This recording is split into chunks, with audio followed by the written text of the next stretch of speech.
വലിയൊരു കാട്ടിൽ അകപ്പെട്ടേനകം വഴിയും കാണാതെ ഉഴലുമ്പോൾ വഴിയിൽ നീർവഴി അരുളേണം നാഥ തിരുവൈക്കം വാഴും ശിവശംഭോ. ശിവശംഭോ ശംഭോ ശിവശംഭോ ശംഭോ ശിവശംഭോ ശംഭോ ശിവശംഭോ ശിവശംഭോ ശംഭോ ശിവശംഭോ ശംഭോ ശിവശംഭോ ശംഭോ ശിവശംഭോ.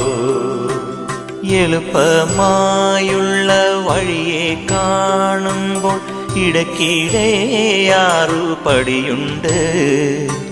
പടിയാറും കടന്നവിടെ ചെല്ലുമ്പോൾ ശിവനെ കാണാകും ശിവശംഭോ. ശിവശംഭോ ശംഭോ